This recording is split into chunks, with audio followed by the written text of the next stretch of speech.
കഥാപ്രസംഗത്തിൽ വളരെയധികം കമ്പമുണ്ടെന്ന് കേട്ടിട്ടുണ്ട്. അതിനോടൊരു ഇഷ്ടമുള്ള കാരണം എന്താ സാർ? കഥാപ്രസംഗം കേൾക്കാത്തവരായി ആരും ഉണ്ടായിരുന്നില്ല. ഒരു കഥ കേട്ട് അത് പറയാത്തവരുമായും സമൂഹത്തിൽ ആരും ഉണ്ടായിരുന്നില്ല. അപ്പോൾ അങ്ങനെ ഒരു കാലത്ത് നമ്മുടെ നാട്ടിലെ സാധാരണ മനുഷ്യൻ്റെ വ്യസനങ്ങളും ദുഃഖങ്ങളും ഒക്കെ അവൻ മറക്കുന്ന ചില രാത്രികളായിരുന്നു ഒരു അമ്പലത്തിലെ കഥാപ്രസംഗത്തിൻ്റെ രാത്രികൾ.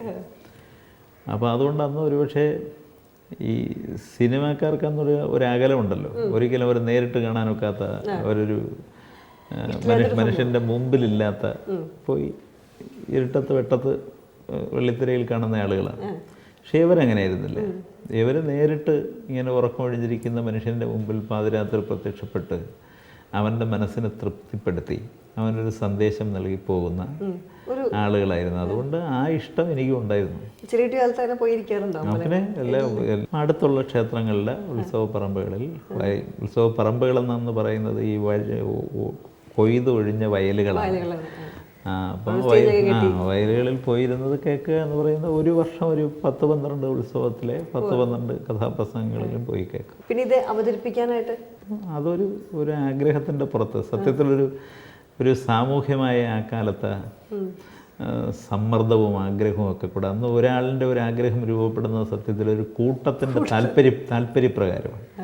അങ്ങനെ സംഭവിച്ചാണ്. എന്തായിരുന്നു കഥ ആദ്യം നിങ്ങൾ അവതരിപ്പിച്ചത്? പഞ്ചവൻകാട് എന്നങ്ങോട്ട് പറയുന്ന ഒരു കഥയാണ്. അത് ഇങ്ങനെ ഞാൻ പറഞ്ഞില്ലേ, അതൊരു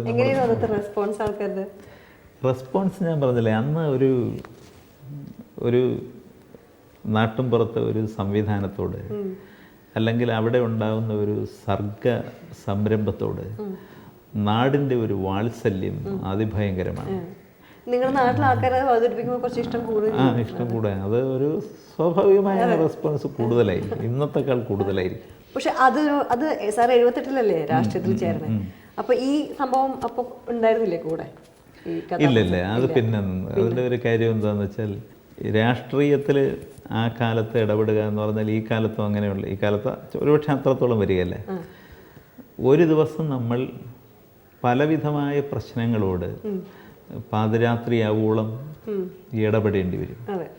ഒരുപാട് സാമൂഹ്യ പ്രശ്നങ്ങളോട്, അത്തരം രീതികളോട് ഇടപെടേണ്ടി വരുമ്പോൾ നമുക്ക് നിശ്ചിതമായ താമസം, നിശ്ചിതമായ യാത്ര, നമ്മുടെ ജീവിതത്തിൻ്റെ സ്വകാര്യ സന്ദർഭങ്ങളെയോ നമ്മുടെ വ്യക്തിപരമായ താല്പര്യങ്ങളെയോ എല്ലാം നമുക്ക് നിയന്ത്രിക്കാൻ പറ്റാതെ വരും. അപ്പോൾ പറ്റാതെ വരുമ്പോൾ സ്വാഭാവികമായി പാർട്ടി ഓഫീസിൽ ഉറക്കം, പാതിരാത്രി വരെ ഉറക്കൊഴിയൽ, ചിലപ്പം രാത്രി മുഴുവൻ സഞ്ചാരം. അപ്പം അങ്ങനെയുള്ള ഒരു ഇടപെടലിൽ തീർച്ചയായിട്ടും ഇത് നമുക്ക് കൊണ്ടുനടക്കാൻ ഒക്കാതെ. കഥാപ്രസംഗം എന്ന് പറഞ്ഞപ്പോഴത്തെ ആ ഒരു നമുക്കറിയത്തുള്ള കഥാപ്രസംഗം എന്ന് പറഞ്ഞാൽ സാംബശിവൻ എന്ന് മനസ്സിൽ വരുമ്പോൾ ഈ കൊല്ലം ബാബു, ഇപ്പോഴത്തെ ആ കലാരൂപത്തിൻ്റെ അവസ്ഥ എന്താ സാർ? അത് എല്ലാ കലാരൂപത്തിനും ഇപ്പോഴും ഒരു പ്രതിസന്ധിയുണ്ട്. കഥാപ്രസംഗത്തിനുണ്ട്, എല്ലാത്തിനും. അപ്പോൾ സമയം ഒരു പ്രതിസന്ധിയാണ്, നമ്മുടെ എല്ലാത്തിൻ്റെയും മുമ്പിൽ ഒരു പ്രതിസന്ധിയാണ്.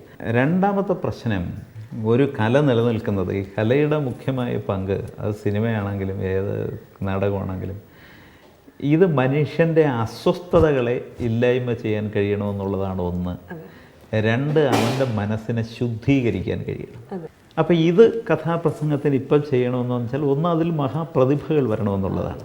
കഥാപ്രസംഗക്കാരനുള്ള സൗകര്യം സാംബശിവനാണ് അത് കേരളത്തിൽ ഏറ്റവും നന്നായി ഉപയോഗിച്ചത്. വർത്തമാനകാല പ്രശ്നങ്ങളെ അവനെ ആ സമയത്ത് ആ വേദിയിൽ സന്നിവേശിപ്പിക്കാനൊക്കും. ആ സന്നിവേശം ഏറ്റവും ഭംഗിയായി നടത്തുന്നതനുസരിച്ചാണ് അതിൻ്റെ ആസ്വാദനത്തിൻ്റെ അളവ് കൂടുന്നത്. അപ്പോൾ ഇത് കലാകാരന് ഉണ്ടാവേണ്ട ഒരു സ്വയം സിദ്ധിയാണ്. മൂന്നാമത്തെ പ്രശ്നം, പണ്ടത്തെ പോലെ ആളുകൾ ഈ വയലുകളിൽ വന്നിരുന്ന് കേൾക്കുമോ എന്നുള്ള കാര്യമൊക്കെ ഇപ്പം സംശയമാണ്. അപ്പം എവിടെയാണ് കേൾപ്പിക്കേണ്ടത്, ആ സ്ഥലം എവിടെയാണ് ഐഡൻറ്റിഫൈ ചെയ്യേണ്ടത്? പക്ഷേ ഈ കഥാപ്രസംഗത്തിൻ്റെ ഒരു ഇത് ഉള്ളിലുണ്ട് സാറിന്. രാഷ്ട്രീയ വേദികളിലും അല്ലെങ്കിൽ ഇപ്പം മന്ത്രിയെ മത്സരിക്കാൻ പ്രസംഗിക്കാനൊക്കെ ഭാഷയ്ക്കൊരു പ്രശ്നം ഉണ്ടാവില്ല അല്ലേ? ഭാഷയ്ക്ക് പ്രശ്നം ആർക്കും കിട്ടുന്നത് ഇതുകൊണ്ട് മാത്രമല്ല, ഭാഷയ്ക്ക് പ്രശ്നം കിട്ടുന്നത് വായന തന്നെയാണ്. നമ്മൾ എത്രത്തോളം നല്ല കേൾവിക്കാരാണോ അത്രത്തോളം നല്ല പറച്ചിൽക്കാരാവാൻ കൂടി നമുക്ക് കഴിയും. എനിക്ക് കേൾക്കാൻ കഴിഞ്ഞില്ലെങ്കിൽ അതിൻ്റെ അർത്ഥം എനിക്ക് പറയാനും കഴിയില്ല. ആദ്യകാലത്ത് സാറിൻ്റെ പത്രസമ്മേളനങ്ങളിലൊക്കെ സാർ വളരെയധികം എന്താ പറയുക വാക്കുകൾ ഉപയോഗിച്ചെങ്കിൽ അരി എൻ്റെ അമ്മയാണെന്നല്ലെങ്കിൽ നെല്ല് എൻ്റെ നെഞ്ചു നോവാണ് എന്നെല്ലാം പറഞ്ഞ്.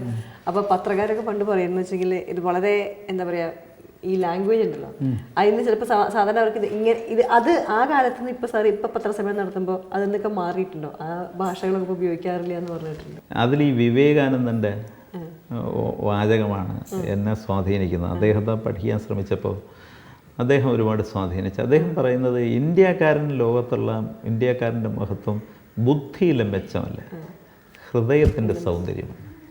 അപ്പം നമ്മുടെ ഭാഷ ഒരു ഹൃദയത്തിൻ്റെ ഭാഷയാണ്.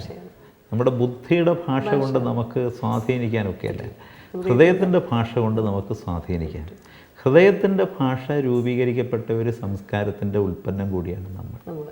കഥാപ്രസംഗം അല്ലാതെ മറ്റുള്ള ഏതെങ്കിലും കലാരൂപത്തോട് സാർ കൂടുതൽ? ഞാൻ പറഞ്ഞില്ലേ, ആ കാലത്ത് ഇപ്പം കുട്ടിയിൽ ഞങ്ങൾ ഗ്രാമത്തിൽ ജീവിക്കുമ്പോൾ അന്ന് ഈ ടി വി ഇതൊന്നും ഇല്ലല്ലോ. സിനിമ കാണാൻ തന്നെ പോകുന്നത് ഒരു ദിവസത്തെ മെനക്കേടാണ്. ഒരുപാട് നടന്ന് 8-10 കിലോമീറ്റർ നടന്നു പോയി. അപ്പോൾ ആ കാലത്ത് എല്ലാവരും ഏറ്റവും കൂടുതൽ കേൾക്കുന്നത് റേഡിയോ ആണ്. റേഡിയോയിലൊരു പാട്ട് വരും. അപ്പോൾ റേഡിയോയിലൊരു പാട്ട് വരിക, റേഡിയോയിലൊരു നാടകം വരിക എന്നൊക്കെ പറയുന്നത് ആ കാലത്ത് വലിയ സംഭവമാണ്. അപ്പോൾ എൻ്റെ നാട്ടിലെ കുട്ടികളൊക്കെ കൂടെ കൂടി നമുക്കൊരു റേഡിയോ നാടകം അയച്ചാലെന്താന്നൊക്കെ പറഞ്ഞാൽ അയച്ചാൽ കിട്ടുമെന്നൊന്നും ഒരു പ്രതീക്ഷയില്ല. അപ്പോൾ അവരൊക്കെ കൂടെ എന്നെ ചുമതലപ്പെടുത്തി റെയിൻബോ കലാസമിതി എന്ന് പറഞ്ഞ കലാസമിതിയൊക്കെ ഉണ്ടാക്കി. അപ്പോൾ ഒരു നാടകം ചരിത്രത്തിലൊക്കെ ഉണ്ടെന്ന് പറയുന്ന എന്നാൽ ഇല്ലാത്ത ഭാവനയിലുള്ള ഒരു കഥയൊക്കെ സൃഷ്ടിച്ച് അയച്ചു. പക്ഷേ അതിന് അവതരണാനുമതി കിട്ടി. അപ്പോൾ ഇവിടെ വന്ന് ആദ്യമായിട്ട് ഇവിടെ കാണുകയാണ് നാട്ടുകാർ തന്നെ കുറച്ച് പേര് വന്നു. അപ്പോൾ അത് അവതരിപ്പിക്കുന്ന ദിവസം നാട്ടിലെല്ലാവരും റേഡിയോയ്ക്ക് മുമ്പിലുണ്ടായിരുന്നു. അപ്പം നമുക്കൊരു അഭിമാനമുണ്ട്, നമ്മളൊരു ശബ്ദം ഇങ്ങനെ റേഡിയോ കൂടെ വരിക. അപ്പം അങ്ങനെയുള്ള പിന്നെ നാടക മത്സരത്തിന് പോകുകയെന്ന്. അപ്പം നാടകമൊക്കെ ചെറിയ നാടകമൊക്കെ എഴുതി മത്സരത്തിന് പോകുമ്പോൾ ചിലപ്പോൾ ഒരു അവാർഡൊക്കെ കിട്ടും. അപ്പോൾ അവാർഡ് കിട്ടുമ്പോൾ ഭയങ്കര സന്തോഷമായി. അപ്പം നാട്ടിലെ ഒരു ഉത്സവം പോലെയാണ്. നാട്ടിലൊരു 10-100 പേര് ഇതിൻ്റെ കൂടെ അങ്ങ് വരും. ഒരു അമ്പലത്തിൽ പോയി കുറച്ച് നേരം ഒരു കഥാപ്രസംഗം കാണണമെന്നോ അല്ലെങ്കിൽ കൂട്ടുകാരൊപ്പം ഇരുന്നൊരു നാടകം എഴുതണമെന്ന് തോന്നാറില്ലേ? ഞാൻ എൻ്റെ മന്ത്രിയായതിനു ശേഷവും ഞാൻ എൻ്റെ കാർഷിക ആശയങ്ങൾ സ്വീകരിക്കുന്നത് ചർച്ചകളിലൂടെ. അത് ഗ്രാമത്തിൽ പോയാലും ഞാനിപ്പം 14 ജില്ലകളിലും 14 കർഷക സംഗമങ്ങൾ നടത്തി.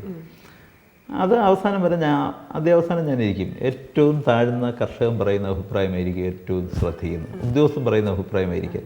പാലക്കാട് നിന്നപ്പം പാലക്കാട് കർഷക സംഗമം നടത്തിയും പാലക്കാടുള്ള കർഷകർ പറഞ്ഞത് എന്താണെന്ന് വെച്ചാൽ, ഈ ആനുകൂല്യമൊന്നും അധികം തരണ്ട, ഞങ്ങൾക്ക് വില ഇങ്ങ് തരാമോ. അപ്പം ഞാൻ ക്യാബിനറ്റിൽ വന്നു വില ഒരു പ്രശ്നമാണ്. വില കൊടുത്താൽ സ്വാഭാവികമായും നല്ല വില. അതുകൊണ്ടാണ് ഇന്ത്യയിലെ ഏറ്റവും വലിയ വില കേരളത്തിൽ. കാരണം അത് കർഷകൻ്റെ ഉള്ളിലെ ഒരു കാര്യം, അവൻ്റെ ഉൽപ്പന്നത്തിന് ഒരു വില വേണം. 11 രൂപ, 9 രൂപയിലെ ഇന്ത്യയിലുള്ളൂ. 11